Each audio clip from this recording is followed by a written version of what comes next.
Jest to dla mnie zaszczyt być tutaj z Państwem i móc opowiedzieć o moim gospodarstwie, zreferować temat ewolucja polskich gospodarstw na przykładzie mojego gospodarstwa, które zmodernizowałem i dostosowałem do potrzeb XXI wieku. Szanowni Państwo, może przedstawię pokrótce plan prezentacji.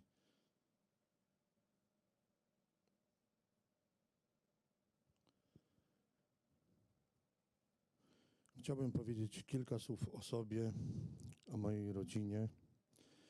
Chciałbym potem zanalizować moje gospodarstwo, które przyjąłem do analizy okres przedakcesyjny, tak jak tu kolega, mój przedmówca mówił, przed wejściem Polski do Unii Europejskiej i rok 2014, czyli rok skończony.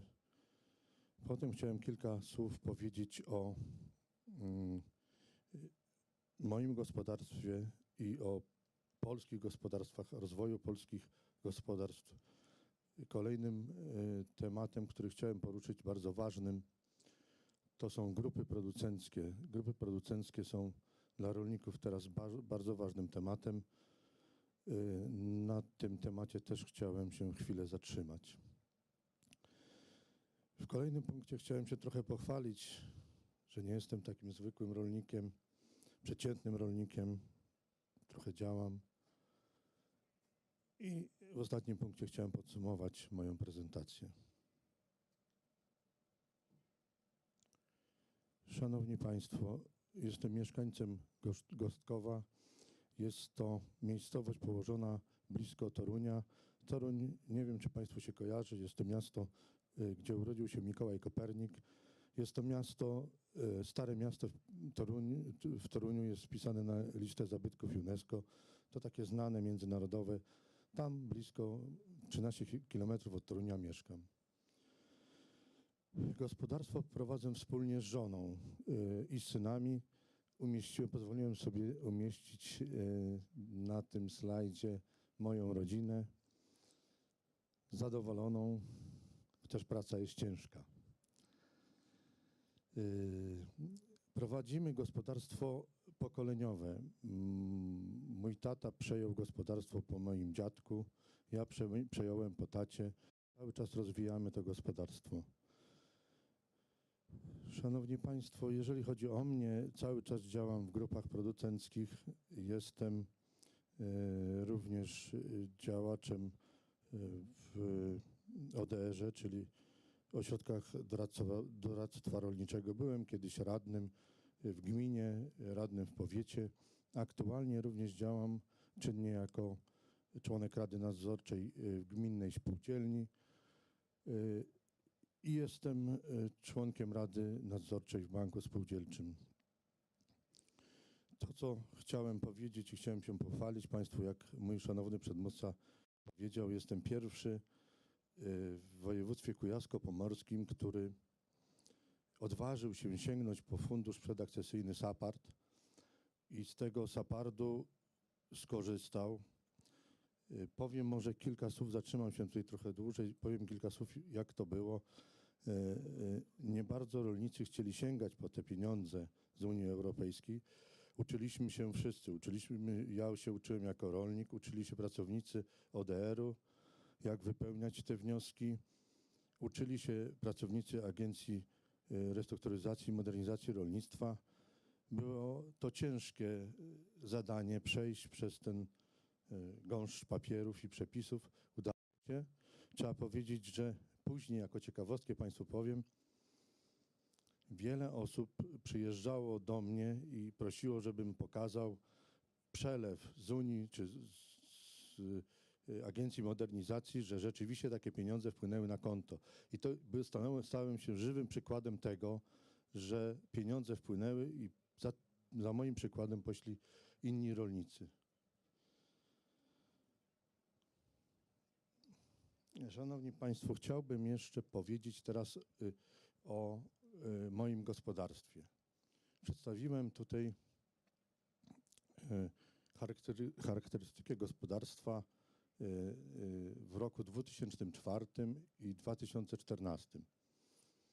Gospodarstwo moje w roku 2004 miało powierzchnię 21 hektarów. Było to przeciętne, może troszeczkę większe gospodarstwo w Kujawsku-Pomorskim jak inne. Obecnie jest powiększone o 5 razy. Mamy tutaj, jak się zmieniała cena ziemi. To jest cena ziemi, nie cena ziemi agencyjna, to jest cena ziemi realna, fizyczna, jak rolnik od rolnika może kupić. Wówczas to było 2,5 tysiąca euro. W tej chwili jest 25, czyli wzrosło 10-krotnie. Kiedyś nie zatrudniałem pracowników na stałe, na pełen etat. Obecnie zatrudniam jedną osobę na pełen etat. Cały czas korzystaliśmy z pracowników sezonowych. Jak Państwo później zobaczycie, w naszym gospodarstwie uprawiamy dużo ziemniaków i potrzebni są pracownicy sezonowi. Wynagrodzenie macie Państwo przedstawione, jak się przedstawiało w 2004 roku, jakie jest obecne. Kiedyś nie prowadziłem żadnej księgowości. W tej chwili rozliczam się z VAT-u. Kiedyś, czyli 2004 rok, nie miałem ewidencji zabiegów ochrony roślin, nie prowadziłem kart pola. W tej chwili muszę to robić ze względu na dopłaty unijne. Jest taka konieczność spełnienia pewnych standardów. To samo się tyczy zwierząt. Kiedyś nie było identyfikacji zwierząt, teraz mamy identyfikację zwierząt. Jeżeli chodzi o dopłaty, w 2004 roku mieliśmy 25% dopłaty z Unii Europejskiej. Pozostałą część, czy jakąś część dokładało nasze państwo. W tej chwili mamy 100% dopłat z Unii Europejskiej.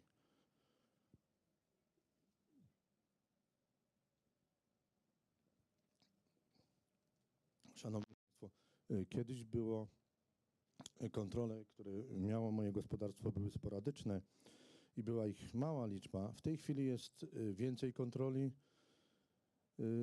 co się wiąże z tymi funduszami unijnymi i trzeba się z tym pogodzić. Chociaż trzeba powiedzieć, że przy mniejszej liczbie kontroli kiedyś, w 2004 roku, też gospodarstwa nasze funkcjonowały dobrze. Mieliśmy mniej jak gdyby dokumentów, papierów do wypełnienia. Szanowni Państwo, tutaj jeżeli chodzi, na tym kolejnym slajdzie mamy charakterystykę gospodarstwa, jeżeli chodzi o strukturę zasiewów. W 2004 roku uprawialiśmy w gospodarstwie ziemniaki, pszenicę, buraki cukrowe, przężyto i jęczmień, co stanowi w granicach od 10 do 26% powierzchni gospodarstwa. Jeżeli chodzi o rok 2014, mam tych roślin w gospodarstwie więcej. Zwiększyła się powierzchnia gospodarstwa. Mam pewne zobowiązania związane z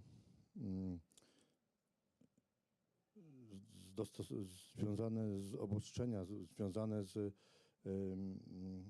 narzuconymi przez Unię Europejską czynnikami. To są na przykład zobowiązania rolno-środowiskowe bądź zazielenienie i trzeba było zwiększyć uprawy, żeby spełnić te wszystkie wymagania, które Unia Europejska wymaga od polskiego rolnika.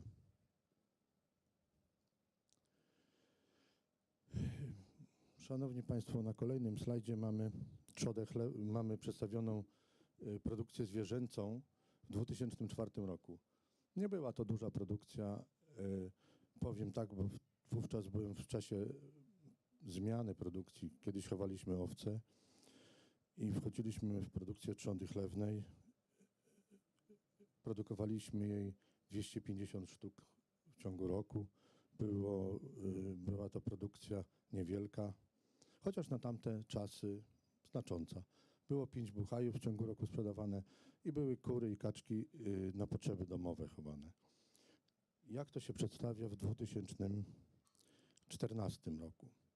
Więc w tym momencie sprzedajemy rocznie 1050 sztuk tuczników. Mamy w pełni zmechanizowaną chlewnię, natomiast są plany budowy kolejnej chlewni na 7000 sztuk. Są trudności z ustaleniami z sąsiadami, bo w tej chwili ochrona środowiska bardzo tutaj rygorystycznie wymaga przestrzegania przepisów.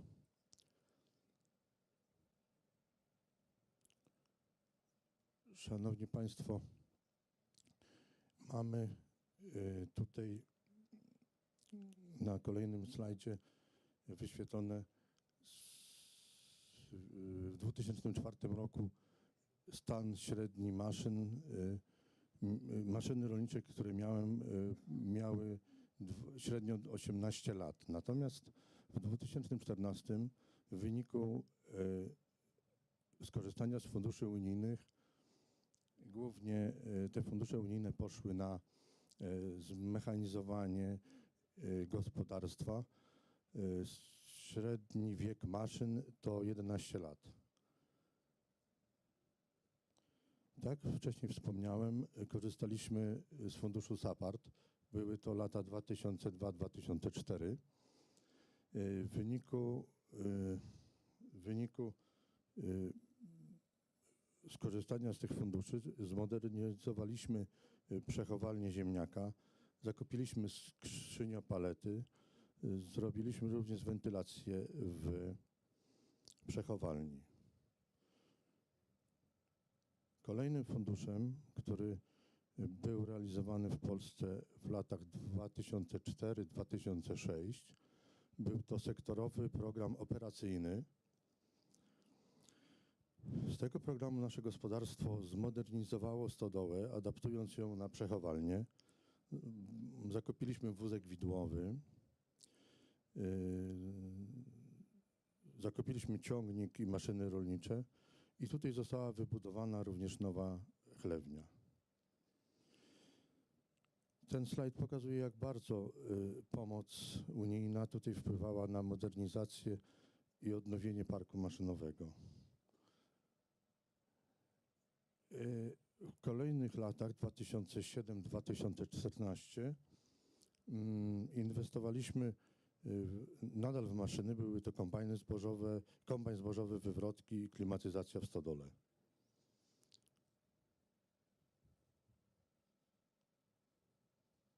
Szanowni Państwo, chciałem kilka slajdów pokazać, jak wyglądało gospodarstwo.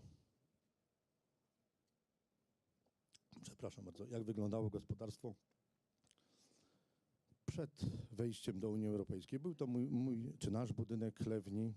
Miałem trudności ze znalezieniem wszystkich zdjęć sprzed wielu, wielu lat. Natomiast to, co się mi udało znaleźć, to moje dzieci przed starym budynkiem chlewni.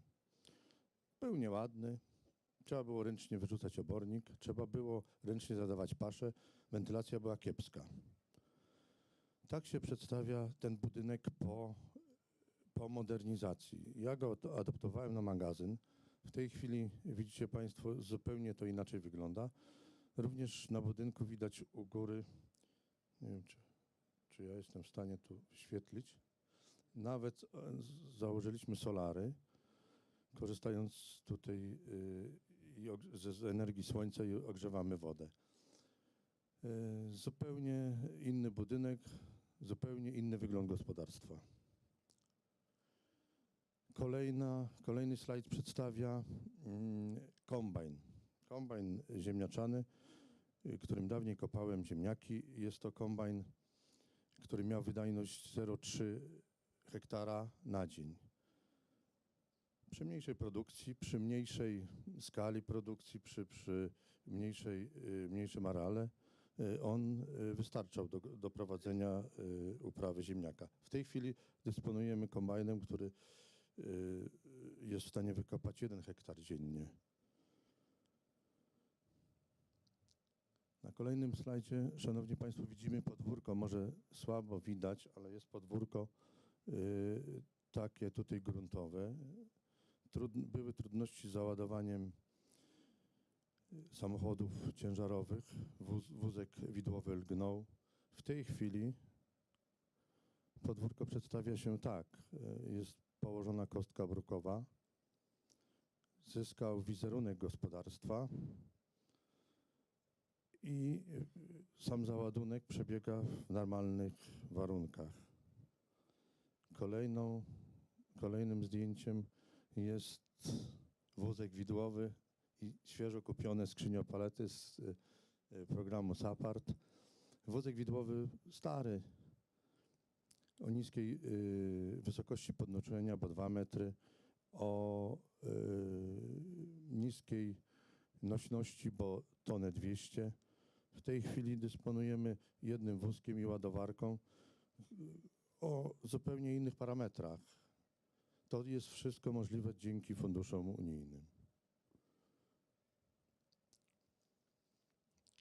Szanowni Państwo, chciałem pokazać jeszcze Państwu ewolucję polskich gospodarstw rolnych w latach 2002-2011. W 2002 roku było około 3 milionów gospodarstw. W 2011 2 250 000. I jak się zmieniała struktura gospodarstw? Więc gospodarstwa te maleńkie, hektarowe, cały czas ich ilość się zmniejszała. Podobnie było z wszystkimi gospodarstwami do 20 hektarów. Natomiast jeżeli chodzi o gospodarstwa od 20 do 30 hektarów, one pozostawały na takim samym poziomie. Natomiast wzrastała liczba gospodarstw powyżej 30 hektarów. Następowały zmiany powolne, ale widoczne w naszej rzeczywistości.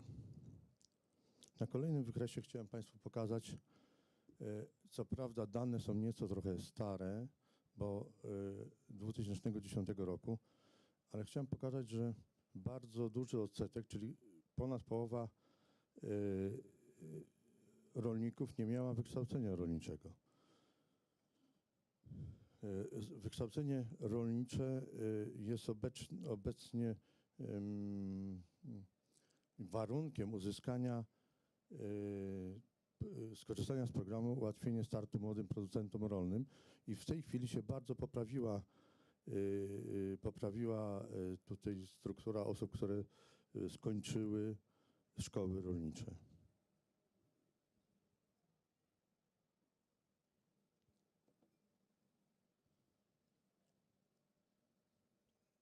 Szanowni Państwo, mamy tutaj zatrudnienie w sektorze rolnym. Również spadało w przeciągu lat 2004-2013. Jak Państwo widzicie, w 2004 roku było to około 2,5 miliona, natomiast w 2013 jest to 1,8 miliona. Podobnie jeżeli chodzi o strukturę pracujących w Polsce i zajmujących się tylko i wyłącznie rolnictwem. Przepraszam bardzo, chciałem podświetlić. Widzimy, że osoby związane tylko i wyłącznie z rolnictwem stanowią 5% osób zatrudnionych na wsi.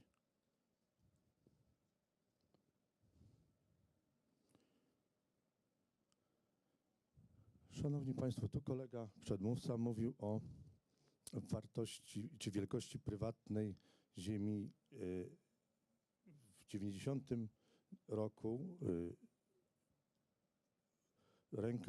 w ręku prywatnym było 75%, ponad 75% gruntów. Natomiast 24% stanowiły grunty, które znajdowały się w władaniu państwowym bądź spółdzielczym. Zmieniło się to w przeciągu lat, że na rok 2013 mamy 98% ponad 98% gruntów jest tutaj we władaniu prywatnym. I tylko niewielka część ziemi jest jeszcze państwowa. W kolejnej tabeli widzimy, jak się zmieniały użytki rolne na przestrzeni lat, gdyż nastąpiło zwiększenie uprzemysłowienia oraz urbanizacji, zwiększenie ilości stref podmiejskich i te użytki rolne spadały. Również liczba gospodarstw spadała, natomiast wzrastała liczba gospodarstw powyżej 10 hektarów, jak również średnia powierzchnia gospodarstwa też cały czas wzrastała. Liczba zatrudnionych w rolnictwie, jak już wcześniej powiedziałem, malała. Na kolejnym wykresie macie tutaj Państwo pokazane, jak się zmieniały ceny ziemi. Jest to wartość określona przez agencję, wartość ceny ziemi, zupełnie inna jak ta w obrocie prywatnym cena, ale widzimy, że cały czas ceny ziemi rosną. Jest duże zapotrzebowanie na ziemię. Rolnicy chcą wiązać, czy mieszkańcy wsi chcą wiązać jednak swój los z rolnictwem. Chciałbym jeszcze powiedzieć Państwu kilka słów o efektywności polskich gospodarstw rolnych. Jeżeli chodzi o efektywność, to w 2004 roku najbardziej efektywne gospodarstwa to były gospodarstwa bydlęce. Zmieniło to się w 2012 roku. Najbardziej efektywne gospodarstwa to są gospodarstwa roślinne. Na drugim miejsce zajmują gospodarstwa bydlęce. Kolejne miejsce zajmują gospodarstwa trzodowe, mieszane, a na końcu trzodowe. Dzieje się tak, gdyż rolnicy są wspomagani dopłatami bezpośrednimi, które w głównej mierze dotyczą produkcji roślinnej, a nie zwierzęcej.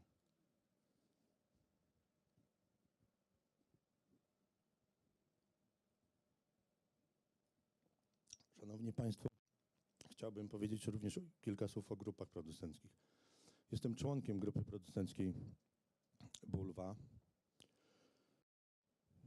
która to się zajmuje sprzedażą ziemniaka skrobiowego. Ona powstała w 2006 roku. Roczna sprzedaż to jest 4800 ton. Liczba członków są to 33 osoby. W kolejnej grupie producenckiej, w której jestem, jest grupa producencka ziemniaka sadzeniaka przemysłowego, jadalnego, frytkowego. Powstała w 2005 roku. Jej sprzedaż roczna 4500 ton i liczba członków to 34 osoby. Kolejną grupą producencką, w której jestem członkiem, jest to troszkę dziwna grupa producencka, bo jest założona przy Gminnej Spółdzielni Samopomoc Chłopska w Wysomicach. Jest to grupa zajmująca się sprzedażą nasion zbóż i roślin oleistych. Roczna sprzedaż to jest 250 000 ton zbóż i około 1000 oleistych. Liczba członków 73 osoby. Dzięki działalności w grupie producenckiej jest możliwość również inwestowania w gospodarstwo. Jest możliwość zakupu maszyn czy ułożenia kostki brukowej. Jeżeli tych funduszy unijnych brakuje, aby pozyskać z modernizacji gospodarstw działania 123, to zawsze można jeszcze wspólnie w grupie z takich funduszy skorzystać. Szanowni Państwo, jakie są korzyści przynależności do grup producenckich? Dostępność środków unijnych, ich wykorzystanie optymalne wykorzystanie. Sprzedaż dużych partii towaru, jednorodnego towaru i łatwość rozmawiania z odbiorcami. Możliwość negocjacji warunków sprzedaży, jak i zakupu produktów. Jest taka wartość nie do przecenienia. Na powstanie grupy producenckiej i przez 5 kolejnych lat jest dotacja, która umożliwia grupom producenckim należyte funkcjonowanie na początku, bo na początku jest naprawdę trudno. Jest również ulga w podatku rolnym, przepraszam, od nieruchomości, co mogę powiedzieć na przykładzie gminnej spółdzielni. Gdybyśmy płacili podatek jako gminna spółdzielnia, to gminnej spółdzielni by już nie było. Natomiast jeżeli jesteśmy grupą producencką, jesteśmy zwolnieni z podatku i wówczas możemy funkcjonować. Mamy również umowy kontraktacyjne, możemy wymieniać doświadczenia, co jest też właściwie bezcenne. I grupa reprezentuje nas jednym silnym głosem na zewnątrz. Są również minusy przynależności do grupy. To jest moje sugestywne odczucie, takie Państwu prezentuję. To jest sprzedaż towaru tylko przez grupę producencką. Nie ma możliwości sprzedaży towaru poza grupą. To jest konieczność spełnienia większej ilości kryteriów sanitarnych. To jest promocja marki grupy, a nie marki rolnika pojedynczego. A to, co dotyczy grup ziemniaczanych, to jest również problem z chorobami kwarantannowymi. To jest problem z wysokimi nakładami produkcji. I tutaj podałem taki przykład. Polska się boryka z bakteriozą pierścieniową ziemniaka. My jako kraj zagrożony musimy wykonywać te badania dwukrotnie. I podałem taki przykład. Niemcy, produkcja ziemniaków 9 milionów ton. Eksport 1,5 miliona. Polska produkcja 8 milionów ton, a eksport 10 do 40 tysięcy.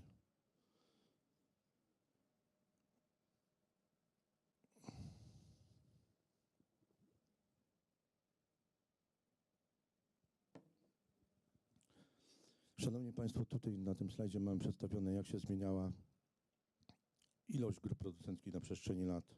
I w 2007 roku mieliśmy 251 grup producenckich. Na koniec 2014 było 1349 grup producenckich. Chciałbym tu jeszcze się pochwalić, jak wygląda moje województwo na tle kraju. Więc jak Państwo widzicie, ściana zachodnia, większa aktywność rolników, większe tworzenie grup producenckich. Natomiast ściana południowo-wschodnia czy południowa, dużo mniejsze zainteresowanie. Województwo, które reprezentuję, województwo, które reprezentuję, ma 121 grup producenckich. Liderem jest województwo wielkopolskie, w którym znajduje się 414 grup producenckich. Szanowni Państwo, tu chciałem się jeszcze troszeczkę pochwalić, wolicie. Może nie zawsze sobą, ale gospodarstwem. Swego czasu, żeby móc osiągnąć takie sukcesy w rolnictwie, brałem udział w olimpiadach wiedzy rolniczej.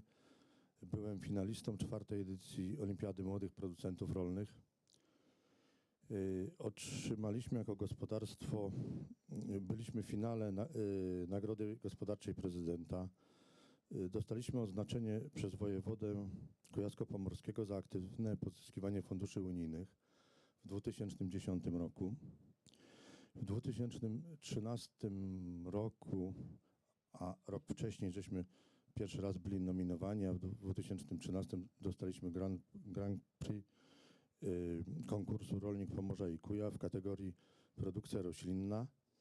Teraz w tym roku zostałem odznaczony honorową odznaką zasłużony dla rolnictwa przez ministra rolnictwa i rozwoju wsi. No i nie ukrywam, że dzisiaj mimo tego stresu, który tutaj mam, też to jest dla mnie wielkie wyróżnienie, że mogę występować w Expo 2015 w Mediolanie. To też jest wyróżnienie, za co bardzo dziękuję. Chciałbym przejść do podsumowania. Ewolucja mojego gospodarstwa była możliwa dzięki efektywnemu wykorzystaniu środków i funduszy Unii Europejskiej.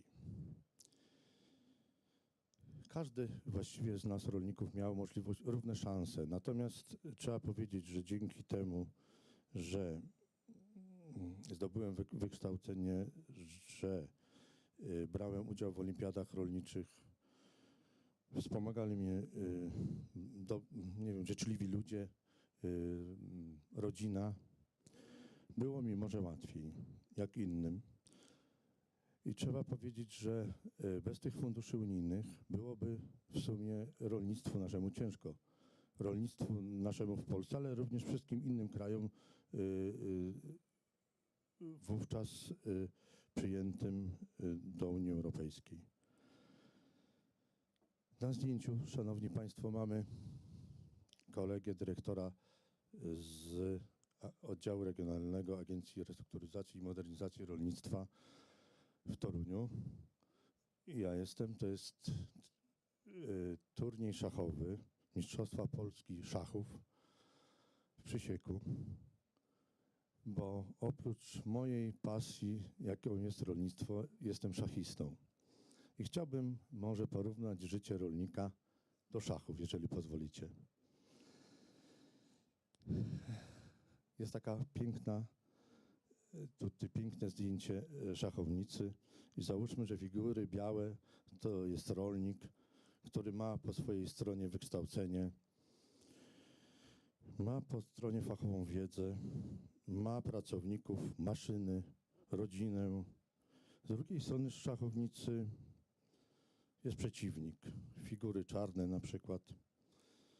I ten przeciwnik dysponuje warunkami pogodowymi, sytuacją geopolityczną, na przykład embargo rosyjskie, choroby, afrykański pomór, BSE, sytuacją rynkową zbóż i rzepaku, ziemniaków, przepisami i obostrzeniami i wiele innych takich czynników. I trzeba powiedzieć, że w wyniku tego starcia, tej partii, często rolnik wychodzi wygrany. I myślę, że wielu rolników w Polsce jest w takiej partii szachów z tymi trudnymi warunkami środowiskowymi, wychodzi wygranym. I tak bym życzył, żeby były tak bym życzył sobie i wszystkim, żeby było tak przez kolejne lata. Bardzo dziękuję Państwu za uwagę.